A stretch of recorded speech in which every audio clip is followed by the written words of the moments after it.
This is the first time that I've ever done research for an interview. And I was like, oh, what do I have to do? And my tour manager, Janine, said, well, you have to watch Spinal Tap. And I was like, I think I found the right job for me because this is my homework. That's pretty awesome.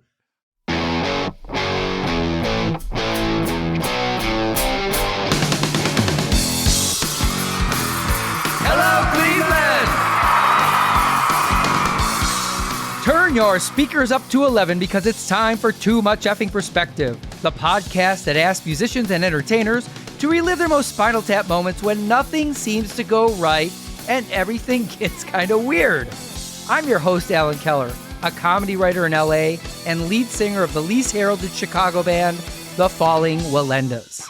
And I'm your co-host, Alex Hoffman, former tour manager for Radiohead and lead singer of the least heralded Milwaukee band, The Vainglorious. Our guest today is Dave Pirner from the multi-platinum Minneapolis band Soul Asylum. Dave tells us about the time he was able to stay out of a fight between three of his bandmates' girlfriends, why his first taste of the big time was going on tour with Hüsker Dü, and how Keith Richards lets you know when it's time to get out of his hotel room. So without further ado, let's go to the TMEP show! It really puts perspective on things, doesn't it? No, too much. There's too much Yeah, effing perspective now. Alex, this show is about the Spinal Tap moments you and I and our guests have experienced in the past. It rarely is the actual fulcrum for new Spinal Tap moments. That's because our producer, Gretchen Kilby, runs a very tight ship. She's a veritable Captain Ahab. Well, it's less a ship than a badly painted dinghy, but true, Gretchen Ahab does keep us out of trouble. But no amount of planning or precautions could have averted my Spinal Tap moment with Soul Asylum's Dave Pirner. And like all good Spinal Tap moments, it may not have been that funny at the time, but it sure is funny in retrospect. It may be funny to you because it didn't happen to you, but I'm still smarting at how awkward it got. Okay, Alan, let's remove the mystery. Why don't you tell everybody what you're talking about? Well, I have to because I edited it out. But, let's start from what it's about. In 2004, there was a German movie starring Bruno Ganz called Downfall, and it's about Hitler's final days. And there's a critical scene in the bunker where Hitler realizes his generals have been lying to him about the state of the war, and he has a big Hitler-style hissy fit about it. Right. Anyway, it's become kind of a meme where people add fake subtitles that parody the situation. For example, recently there was one where Hitler was ranting about Trump being indicted in New York City, of course. Then there was one where Hitler was furious when Musk bought Twitter. And when Kanye West interrupted Taylor Swift at the VMAs, Hitler blew a gasket. I mean, even Hitler knew Kanye was being a dick. Well, that was worthy of a hissy fit. Yes, there was. He was spot on for that one. So you get the idea, right? It's an old movie about Hitler in the bunker, but we've got new subtitles about current events. Okay. And they're usually really funny, and it's a badge of honor if it's about you. When researching this episode, I found that someone had done one for Soul Asylum, and in it, Hitler is the band's biggest fan, and he's irate because no one had told him that Soul Asylum was coming to town, and now the tickets were sold out. It's really very well done. It's really funny. And I assumed that Dave knew about it because, as I said, it's really cool if someone mentions you in one of these. So I brought it up to Dave and I posed it this way. I said, hey, Dave, I'm kind of surprised to find out that one of your biggest fans was Adolf Hitler. And he had no idea what you were talking about. Worse, when I offered to send him a link to the clip, he had zero interest. I mean, less than zero. He seemed confused, bordering on annoying. He wasn't pleased. Well, he was looking for someone to shove, wouldn't you think? Yeah, he was definitely looking at you at that point, yes. Oh, for sure. I even had to spout my Jewish bona fides before he hung up on us. And to be honest, if I ever do that again, Gretchen, please make sure I'm wearing a yarmulke because I have to make sure that people know I have the proper effing perspective. Yeah, I'll write that down so you don't forget. I got you on that one, buddy. Toda arba, which is Hebrew for thank you. Anyway, listeners, can you do us a favor? If you listen to this show on Apple Podcasts, please press pause and on the app, give us a rating and write a review. Then hit play. We'll love you for it. Now, let's get on to our conversation with Dave Pirner. But first, a short break. And now our talk with a rock star who won a Grammy for the song Runaway Train, Soul Asylum's Dave Pirner. Dave, thanks for coming on the show. Oh, yeah. Let's cut right to the chase. Got any good Spinal Tap moments that would go down in Soul Asylum history? Well, I mean, the first time we got a tour bus, our tour manager put Spinal Tap on in the back lounge. It was very appropriate as far as just kind of spending the last 12 years in a van and then like, okay, now you're in check because there's potential for a lot of ridiculous things to happen here, as they did and as they should. Yes, I still get lost backstage. I don't know, like 5 gigs ago, I couldn't find my way out of the club. Oh, dear. Hopefully it wasn't on fire. You know, relationships with people in the band and people quit and get fired and all that kind of stuff. And you got a long history of managers and tour managers and Bobby Fleckman's, stuff like that. You know, you see a pattern and they nailed it. Dave, you and I have crossed paths over the years, both when I was a college concert promoter and a tour manager. Yes. The first time was at the University of Wisconsin, where we booked Soul Asylum for a big show at the Student Union. And I remember there were several Spinal Tap moments that night that I won't delve into right now. But basically, I was practicing on you guys to build my music business skills. So thanks for that. Sounds about right. What memories do you have of working with other promoters who didn't have it fully together? Well, I think there's plenty of times where the relationship between the promoter and the band was not that great. I think it was in Green Bay, actually. And the guy came back to the bus and he said, look, I can't pay you. And I thought we had a great gig and I was kind of benign to the whole thing. And I was like, man, I love doing this so much. I'd do it for free. And someone in the band said, well, you just did. I mean, it's a lot of green M&Ms and Spinal Tap type stuff that's become so cliche. It's kind of a blur of mishaps. There's always going to be a piece of lunch meat that's too big for a piece of bread, you know.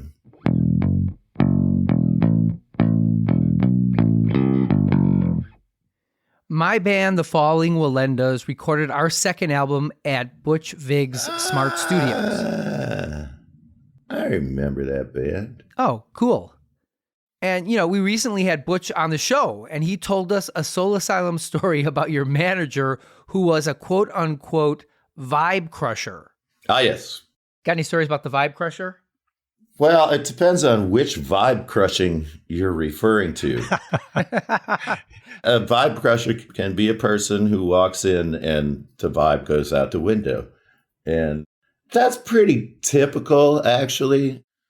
The band goes in and, you know, you're spending a lot of money and you got a good producer and the manager becomes somewhat useless.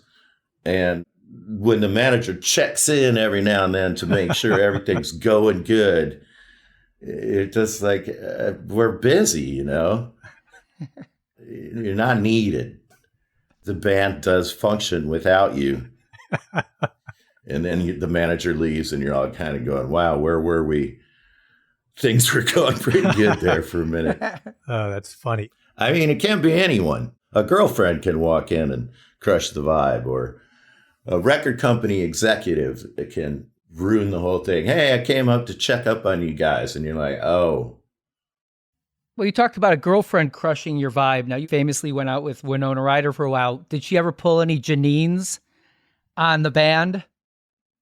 What is pulling a Janine? No, it's not like pulling a train or anything. Janine is David St. Hubbin's girlfriend. You know, the Yoko Ono character. Oh, yes. Yeah, my tour manager's name is Janine, so. Oh, okay, got it. Sorry, Janine, too. You always have that dynamic. We had some gigs in Paris, and, no one wants to go to Iowa or Ohio. People want to go to Paris. So all the girlfriends came, except mine, which was great. And at one point, the three women, who were very different people, were sitting at the bar, and they got into a fight. And the members of the band slowly started slinking out of the situation. So it was just these three women going at it. And I was hiding in my room.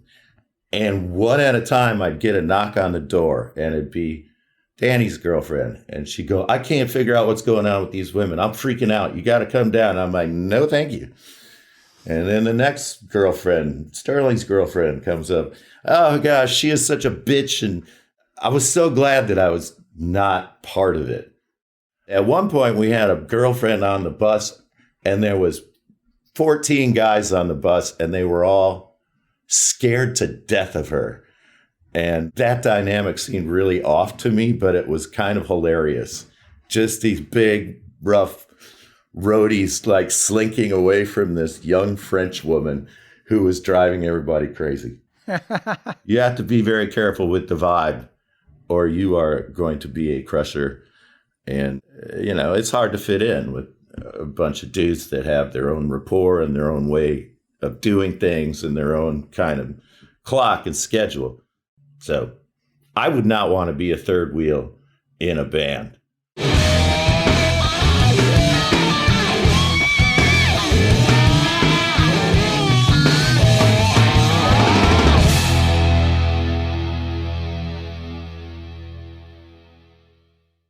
You and your longtime bandmate Dan Murphy, who was Soul Asylum's lead guitarist, parted ways about 10 years ago, right? And we talk a lot about band dynamics here. I was just wondering if there's any similarity between you guys splitting up and the falling out that David and Nigel have toward the end of This Is Spinal Tap. I think so. I think that Spinal Tap is one of those kind of movies where each character sums up a character in a band. When the bass player starts saying, I'm the lukewarm water between these two guys, it's just totally believable. Carl Mueller was that exact person. Yes, all those things are going to happen. And when I finally did have a falling out with my guitar player, we had a pretty long, good run. But you can't help but compare it to every situation in a band where people come to differs and they go their separate ways. Did you watch Get Back, the documentary? I did. I watched a lot of segments, but I didn't, watch it from beginning to end. Well, it's interesting. Like that band dynamic seems to be almost the archetypal band dynamic. Almost every band has the Paul, the John, and the George, right? And maybe even the Ringo. And it plays out over and over again. I identify that relationship at least two bands of mine where everyone fit pretty neatly into those roles. And Spinal Tap, obviously the Janine character is kind of the Yoko character, right? And I can't. Just thinking about it makes me laugh. Because every time Janine's in the shot, it pans to Nigel, who's just, he's so fucking bummed out she's there. Well, I saw this interview with you and Dan from 93, and it was so perfect. You basically said, I write the songs and they better just execute them. And Dan said, he writes the songs and we fix them. And there was like this palpable tension there. Oh, and, yeah. Like I knew Jerry Harrison. I remember talking to him about David Byrne, that David Byrne took credit for everything and we kind of fixed everything. And it's just these roles play out over and over again. And so many bands don't understand them, and that's why they fall apart, right? It's like you've got to identify everyone's role, and people have to be happy in them for a band to succeed and to keep going. Absolutely. I mean, it's very rare that bands learn to live with each other, I suppose. It's very, very concentrated. You're very close with these people, and all your worst personality traits will come out. And all your best personality traits will come out, but you're very close quarters and you're all sort of suffering together. So the first person that says, I'm suffering more than you is kind of a dick. I was the tour manager for the Bodines for a number of years. And those two guys, Kurt and Sam, have similarly parted ways and to the best of my knowledge are not speaking to each other right now. And I think a lot of the same things that you just described are at play there as well. I will say that it reminded me in thinking about this conversation, Dave, that back in 96, Soul Asylum and the Bodines were on a bill together at an outdoor summer show in Kansas City, speaking of those exotic places that people like to travel. Mm-hmm. I don't remember exactly what you said, but you did make some comment from the stage about the Bodines. It was kind of a piss take. And had we been a little cooler, we might have done like Oasis and Blur Rumble backstage. People kept telling me there was some sort of a beef between the two bands, which I was entirely unaware of. And I got the two guys mixed up. So which one is which? Sammy is still in the band, or Sammy left? Sammy left. Kurt Newman is still in the band. Okay. So I had their names mixed up. And at some point I said something to one of them thinking that they were the other person, which involved my bass player's wife. But that was it. I personally am not a fan of the Bodines at all. So when I heard that you guys opened up for them, it was like your puppet show if you're opening for the Bodines. They got a good drummer. John Cougar's guy. Kenny Aronoff. Yeah, he's great. Yeah. He's great. Yeah. I like to retract whatever I just said because it's just not right. I'm like, there was this made up beef.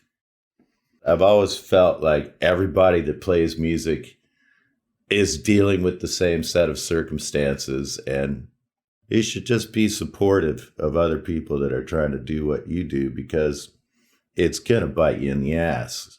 I think in general, musicians are pretty supportive of each other. I mean, I'm in comedy now, and every comedian looks at the other one as being a rival and that their success is going to come at my expense, right? But in music, even if I hated a guy, I would go, that dick, he slept with my wife and he broke my guitar. But did you hear his new album? Because it's fucking great. Here, I got 5 copies. Oh. I'll give you one. And I think our love for music supersedes any personal beef.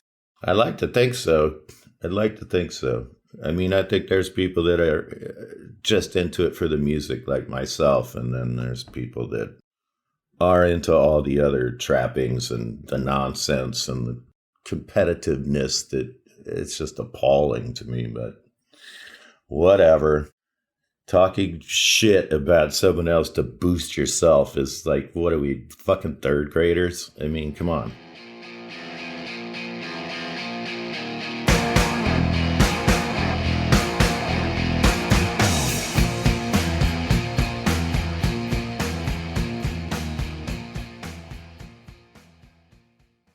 You come out of one of the storied music communities, the Minneapolis scene, Soul Asylum, Hüsker Dü, The Replacements, the stuff that Twin Tone Records was doing.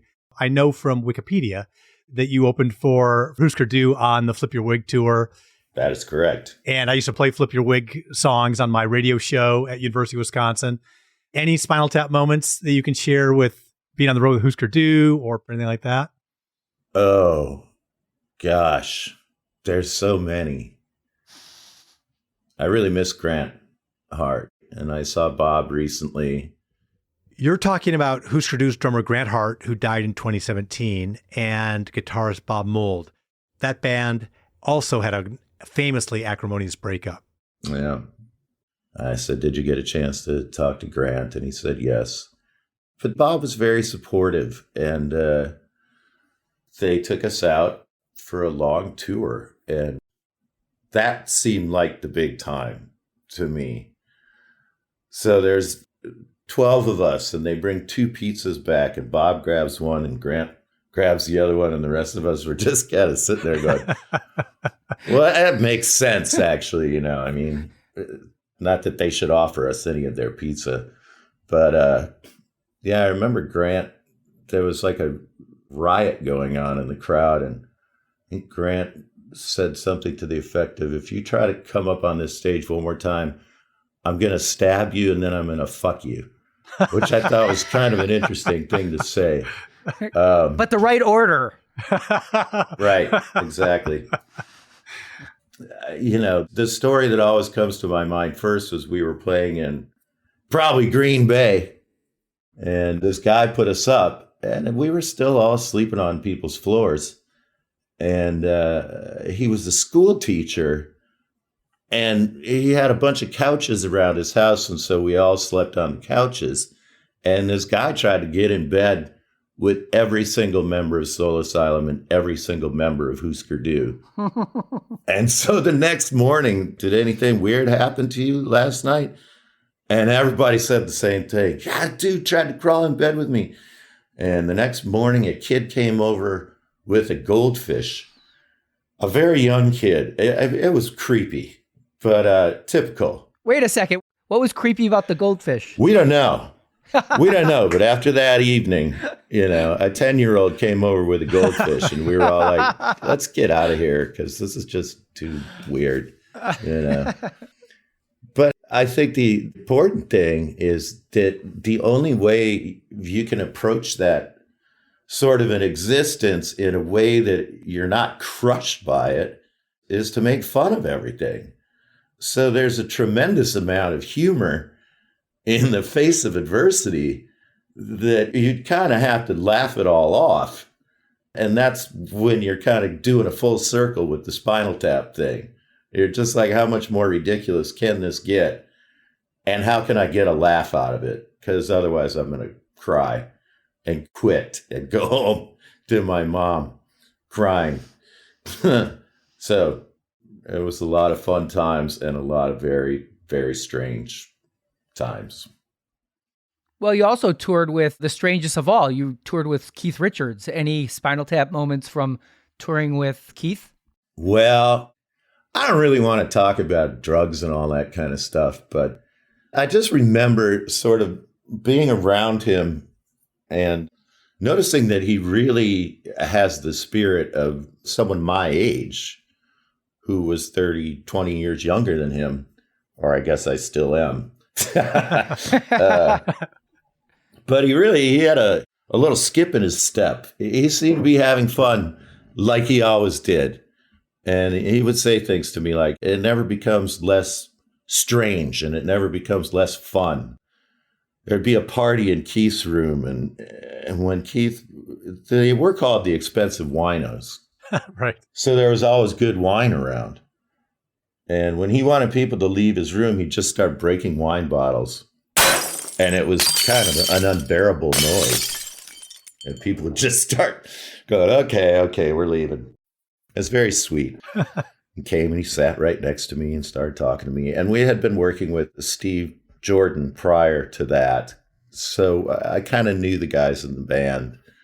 I just want to throw in here that Steve Jordan played drums with Keith. He also was in the house band of Saturday Night Live, of Dave Letterman, and recently played with the Rolling Stones after Charlie Watts died.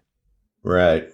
They were very, very nice to us. And I find that kind of happens. Like when I run into very established artists, they're always really kind and really sweet.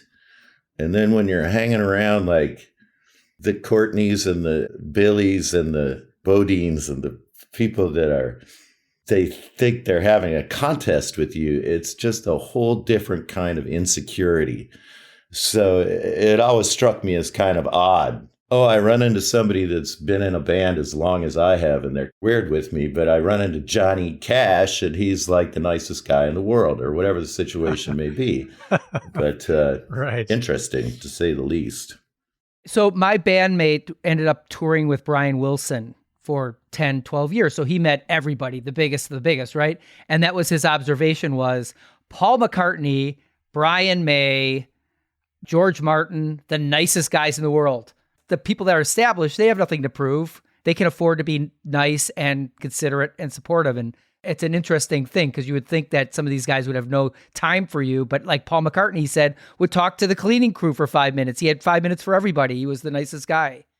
Yeah, actually, Dolly Parton's autobiography turned my head around about just being nice to people that come to the shows. Because I was very shy and reserved, and I didn't really understand it when somebody wanted my autograph or whatever. Then I read Dolly Parton's book and I said, oh, I get it. These people are paying for my lunch. I better be nice to them. And it's a much better perspective as far as I'm concerned.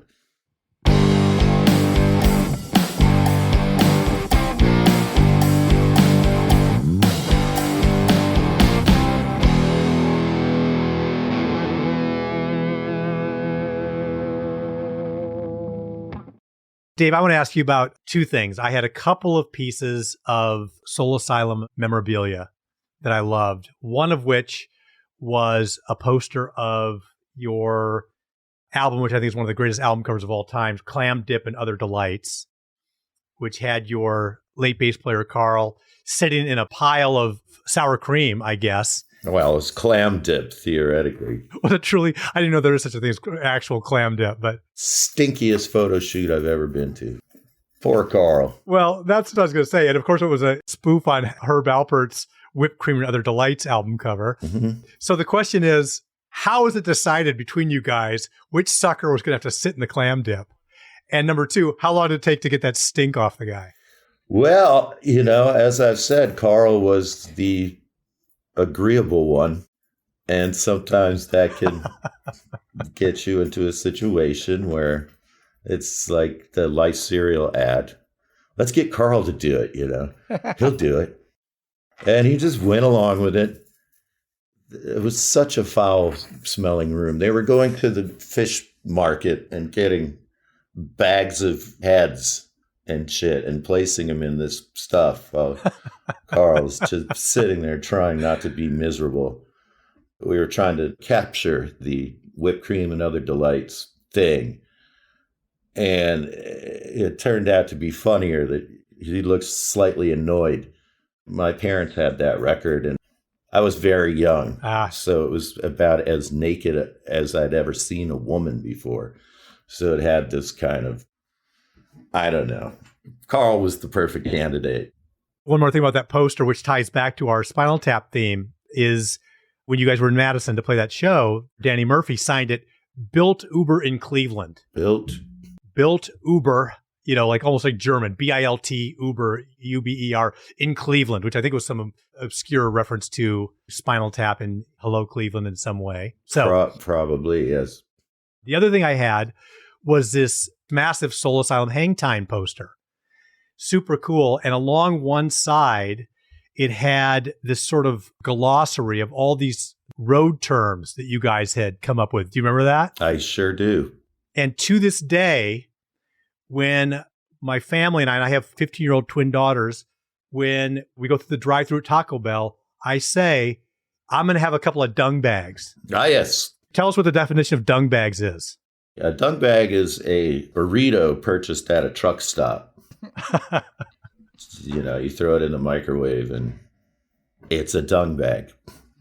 Yeah, we had a lot of time to come up with our own language. And we had a drink recipe book. And one of those things where, again, you wouldn't want to be an outsider because you wouldn't know what we were talking about. We just had different expressions for everything.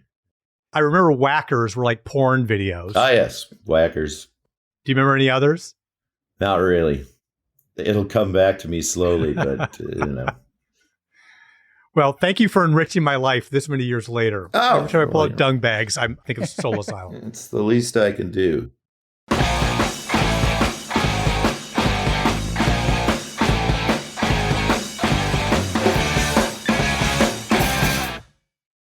Dave, in recent years, you've had a number of projects that are really interesting. There's a book of your lyrics published called Loud, Fast Words. At the beautiful State Theater in Minneapolis, Soul Asylum is recreating your MTV Unplugged set. Tell us more. We're doing a 30-year anniversary of our MTV Unplugged gig, and that was the first time that people were playing live on MTV. That's kind of something that's pretty cool. Are you guys going to do it again? We're going to do a show at the State Theater. Oh, nice. And we're going to have strings, and we're going to have some gospel singers.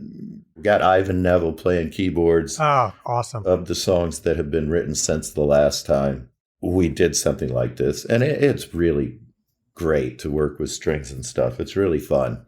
We did Somebody to Shove for the first one. We had no idea that would work in an acoustic setting. And now we do it acoustically all the time. So there's a discovery that happens it's great. I love it. That's so great, Dave. Well, I have sung Somebody to Shove on karaoke. Nice. It got huge applause. So it works that way too. Way to go, man. You're hired. Thank you.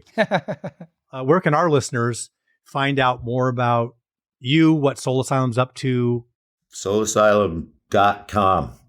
Are you on Instagram, or are you doing anything socials? Facebook page and this page and that page. It's out there. I don't know. I took a very early, I'm not going to get involved in the tweets and the Twitters and the Facebooks and the this, that, and the other thing. I just watch people say stupid things when they're fucked up and get in trouble for it. And I don't need any more of that. I have plenty of that already. Fair enough.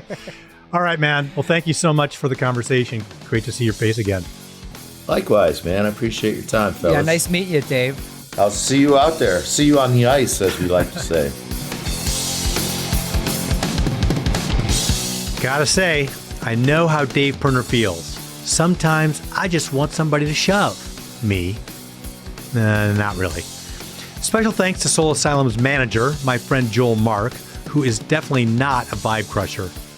Thanks also to Melissa Dragich from Mad Ink PR and Steve Larson, my high school buddy with whom I used to jam on guitars and who first put the TMEP show on Dave's radar. Too Much Effing Perspective is a Milwaukee Talkies original. Our editor is Gretchen Kilby. Our music composer is J.K. Harrison. Please follow us on Instagram and Facebook.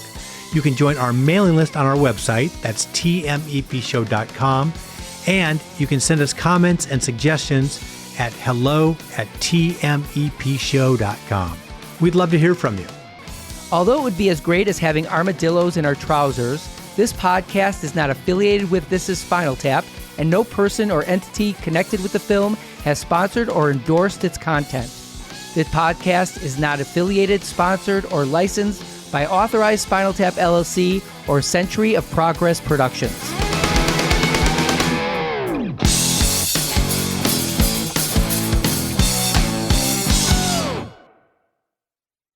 Evergreen Podcast Network.